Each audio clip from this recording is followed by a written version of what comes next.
In one of the richest zip codes in America, home sales just collapsed 56% in a single month. Not in Detroit, not in rural Ohio. In Pacific Palisades, California, one of the most coveted addresses on the planet. And that is just the beginning. Today, we are breaking down 10 California neighborhoods that were printing millionaires in 2023 and are now sitting on price cuts, insurance disasters, and a buyer retreat that the National Association of Realtors is not telling you about. Here is what you are going to learn. First, the specific data behind each neighborhood's collapse. Second, the structural forces that are making this permanent, not a blip. And third, what every buyer, seller, and homeowner needs to do before conditions deteriorate further. Let's set the foundation before we get into the countdown, because the numbers at the state level are more alarming than most people realize. According to the California Association of Realtors, the state recorded roughly 257,000 home sales in 2023, one of the lowest levels in over a decade, numbers not seen since the peak of the Great Recession. Let me put that into perspective. California lost well over 100,000 buyers compared to its pre-pandemic normal. And those buyers didn't just shift locations, a large share simply disappeared from the market entirely. Zillow's Home Value Index, which tracks over 100 million properties across the US, has consistently flagged San Francisco and San Jose among the metros facing the steepest projected price declines in 2024. At the same time, data from the Federal Housing Finance Agency shows that a majority of existing borrowers locked in mortgage rates below 4%. Today, rates are sitting well above 6.5%. The result is a powerful lock-in effect because for the average California homeowner, moving would mean hundreds of dollars in additional monthly cost. That dynamic has frozen supply. And when frozen supply collides with weakened demand, it creates the exact conditions we're about to walk through. Here is the insurance layer that mainstream media is burying. According to the California Department of Insurance, hundreds of thousands of homeowner insurance policies have been canceled across the state since 2021. State Farm, California's single largest home insurer, dropped coverage for 72,000 homes in 2024 alone. All states stopped writing new policies in California in 2022. California's FAIR plan, the state's insurer of last resort, grew from roughly 220,000 homes in 2020 to nearly 450,000 in 2024, with total exposure exceeding $458 billion. And the FAIR plan had only $377 million available to pay claims when the January 2025 fires ignited. When you cannot insure a home, a bank will not mortgage it. When a bank will not mortgage it, only cash buyers can buy. And that is exactly what is happening in these 10 neighborhoods right now. I know what some of you are thinking. California has been crashing for 20 years and prices are still through the roof. Fair point. But here is the structural difference you need to understand. In 2008, prices crashed because of fraudulent lending. Strip away the bad loans, and you still had insurance. You still had functional neighborhoods. You still had buyers who could qualify for mortgages. Today, in at least 10 major California neighborhoods, the collapse is being driven by something the 2008 playbook never accounted for: the physical uninsurability of the land itself. 2008, lenders collapsed. Today, insurers are collapsing. And unlike Lehman Brothers, you cannot bail out a wildfire. The Fed could cut rates to near zero in 2008 and restart demand. Today, with inflation embedded in the system, they have cut 175 basis points, and the 30-year fixed rate barely moved. The structural constraint is more severe, and it is only getting started, because when you look at these specific neighborhoods, the picture gets significantly worse. On number 10, Napa Valley. For 2 years during the pandemic, Napa Valley was one of the fastest appreciating luxury markets in America. Remote work turned wine country into a permanent address for six-figure earners fleeing San Francisco. Median prices surged, In October 2023, Napa County experienced a roughly 10% monthly price surge, and then came the reversal. In the following month alone, prices crashed 17.3%, then another 5.5 to 6% in February. According to the California Association of Realtors, Napa has seen some of the most extreme month-to-month volatility in the state, a sign that a market built on pandemic migration assumptions is losing its foundation. The buyers who paid peak prices in 2022 are discovering that Napa's wildfire insurance costs are now eating directly into the affordability math. When a luxury retreat becomes a liability, the exit is faster than anyone projects. On number 9, Sacramento's Central Core. Sacramento was the darling of the pandemic migration story. Bay Area workers flooded in, pushing prices up by double digits year after year. In 2023, it all reversed. According to Sacramento-based appraiser Ryan Lundquist, who has been tracking this market for over 15 years, Sacramento County recorded its worst year of sales volume ever in 2023, barely above 2007 levels, despite significant population growth since then. There were 42% fewer new listings than the pre-pandemic normal. Volume collapsed because buyers could not afford to move. Sellers could not afford to trade their 3% mortgage rate for a 6.5% one. The market froze. And flat prices in a frozen market are not stability. They are the quiet before a further correction. On number 8, Contra Costa County. Across Contra Costa County, Walnut Creek, Concord, Lafayette, in December of 2023, saw median home prices fall 7% year over year. According to the California Association of Realtors, Contra Costa was among the hardest hit Bay Area counties in that period. These are communities that saw massive pandemic-era appreciation based on the assumption that remote work was permanent. As return-to-office mandates spread across tech employers, the commute math stopped working. Buyers who paid 2021 prices for 2021 lifestyle assumptions are now competing against a market that no longer shares those assumptions. On number 7, Oakland. Oakland's story is one of the clearest examples of what happens when institutional demand evaporates.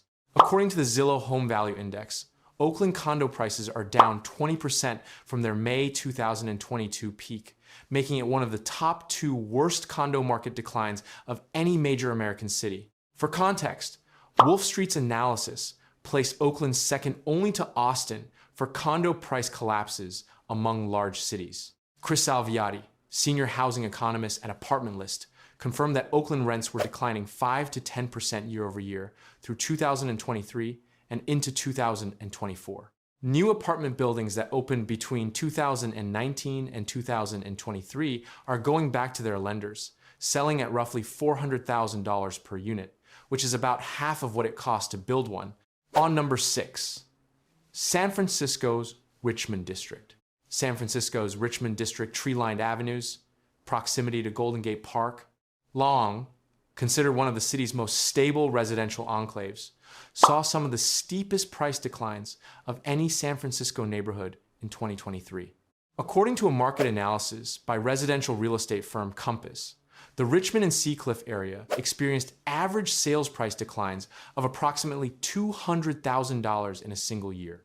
The median single-family home in San Francisco as a whole fell from $1.8 million in 2022 to $1.57 million in 2023, the lowest figure since 2017. And Zillow's data model forecasted the typical San Francisco home would continue falling by 4.8%, landing near the lowest figure the city had seen since 2019. The Richmond District absorbed more of that decline than any other part of the city. On number 5, Brentwood, Los Angeles. Brentwood sits directly adjacent to the Pacific Palisades burn zone. In July 2024, 6 months before the fires even started, State Farm announced it was canceling over 30,000 policies across California. Included in those cancellations, more than 2,000 policies across 2 Los Angeles zip codes covering Brentwood, Calabasas, Hidden Hills, and Monte Nido. This is not a small detail.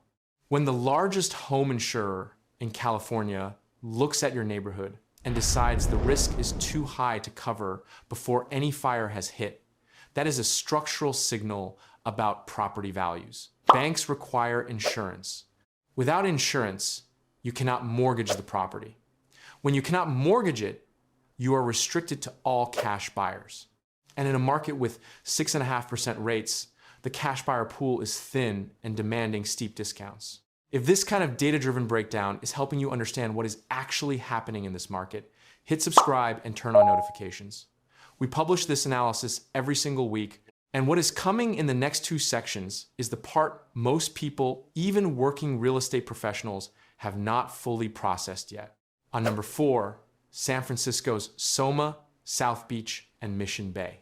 These three interconnected neighborhoods were the crown jewel of San Francisco's tech-driven condo boom. In 2019, the median home in Mission Bay peaked at $1,670,000. By July 2024, it had collapsed to $900,000, a 10-year low, representing a real dollar loss of $770,000 from peak.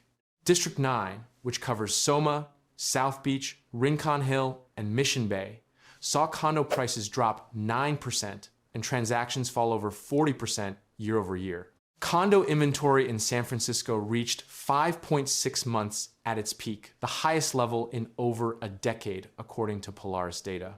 SoMa's median today sits at 1.08 million, with flat growth, in a neighborhood that was once a symbol of San Francisco's unstoppable ascent. Remote work did not just change where people worked. It destroyed the entire demand thesis for urban condos in the most expensive city in America.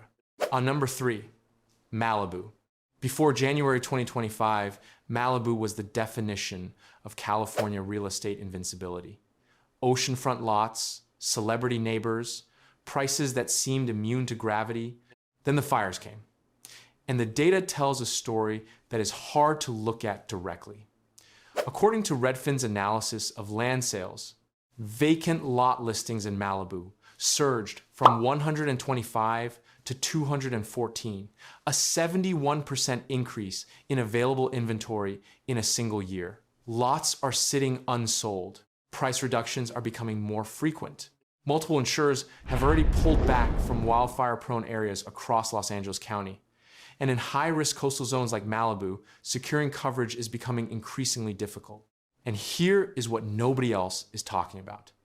Anthony Margulies, founder of Amalfi Estates with 32 years of real estate experience, described the current market disconnect as the most significant he has ever seen in his career. Sellers are anchored to pre-fire valuations. Buyers are pricing in insurance unavailability. That gap does not close without prices moving down, significantly down. On number 2, Altadena. Altadena was not a billionaire enclave. It was a beloved upper-middle-class community in northern Los Angeles. Charming homes, historic character, tight-knit residents. In 2023, a typical Altadena home was worth well over $1 million. After the Eaton fire, Altadena didn't see a headline-grabbing crash, but the market quietly weakened. In just weeks, sold prices dropped far below listings, with homes closing nearly $300,000 under asking. That kind of gap doesn't happen in a healthy market. It's what early-stage decline actually looks like. Vacant lot listings jumped from 2 to 225 in a single year. Many of those lots are sitting unsold, with sellers reporting hundreds of listings on the market and price reductions becoming routine. Lots that once held homes worth over $1 million are selling for around $510,000 in bare land value. And according to Redfin data, investors purchased roughly 44% of the vacant lots that sold in Altadena, a shift that, as Redfin premier agent Silva Kayalian notes, could fundamentally change who returns to the community and what ultimately gets built there. And at number 1, Pacific Palisades. One of the most expensive, most exclusive addresses in Southern California, where multi-million-dollar homes overlook the Pacific. And luxury isn't the exception, it's the baseline. And the data coming out of this zip code right now is unlike anything this market has ever seen. According to ABC News' analysis of Los Angeles County assessor data, the average home sale in what would become the Palisades fire burn scar was approximately $3.6 million before the fires.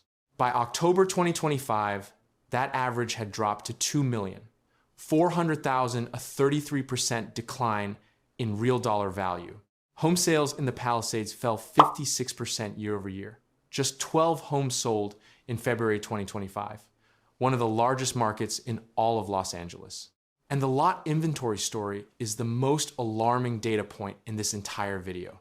Vacant lot listings in Pacific Palisades jumped from 7 listings in the 3 months ending November 2024 to 309 listings in the same period of 2025. That is a 4,300% increase in available land supply in a single year. According to Redfin, property values across Pacific Palisades have dropped significantly since the wildfires, with many estimates showing declines of roughly a third or more. Investors purchased 40.3% of the lots that did sell in the third quarter of 2025, and the insurance crisis is accelerating. A growing share of homes in Pacific Palisades are now being pushed onto California's FAIR Plan, the state's insurer of last resort, as private insurers continue to pull back from wildfire risk. This is the most significant market disconnect in 32 years, according to one of the Palisades' longest-serving real estate professionals. The sellers who built their retirement plans around these addresses are looking at a market that has structurally changed, not temporarily corrected. But here's what nobody else is talking about. While California loses population with net domestic outmigration totaling hundreds of thousands between 2020 and 2024, according to US Census data, the NAR continues to project optimism. Remember this, the National Association of Realtors has a direct financial conflict of interest in you believing the market is fine. Their members only get paid when homes sell. Keep that in mind every single time you see their projections. The counterintuitive stat that should make you stop and share this with someone, according to the California Association of Realtors, only 15% of California households could afford to purchase a median-priced home as of the fourth quarter of 2024. That ties the record low first set in 2023.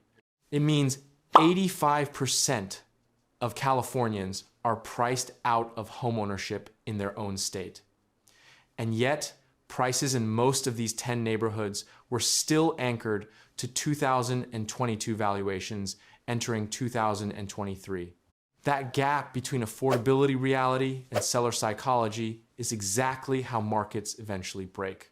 Here's how this works and why it accelerates once it starts. Step 1, insurance becomes unavailable or unaffordable. Step 2, banks will not approve mortgages without insurance. Step 3, the buyer pool shrinks to cash-only buyers who demand steep discounts. Step 4, as discounts show up in comparable sales, appraised values fall. Step 5, owners who need financing to sell the majority are now stuck, unable to close the deal their asking price implies. A recent survey conducted by Redfin of over 1,000 licensed real estate agents found that buyers in California's most affected markets have adopted a clear wait-and-see mentality. According to Redfin, some buyers return to Altadena after the fires, but they're avoiding the most vulnerable areas. That single sentence describes the feedback loop precisely. Demand is not disappearing, it is becoming hyper-selective. And hyper-selective demand in an oversupplied market drives prices down. This is what accelerates the systemic problem, not just reflects it. So what should you actually do?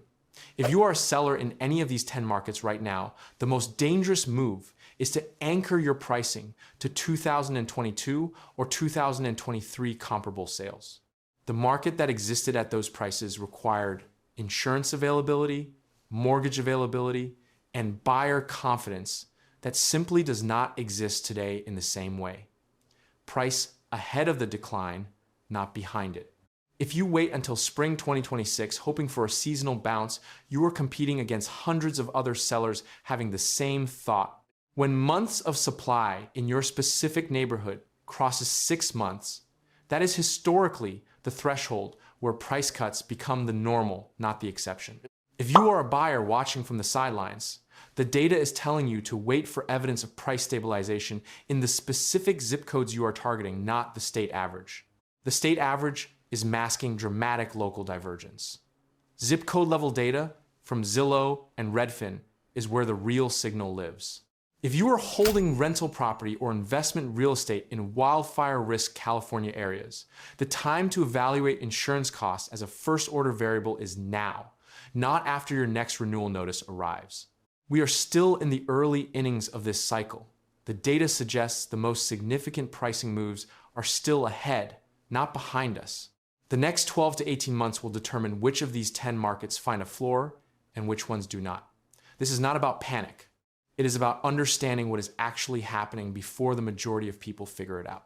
That gap between what you know and what the crowd has not priced in yet, that is where every real financial decision either wins or loses.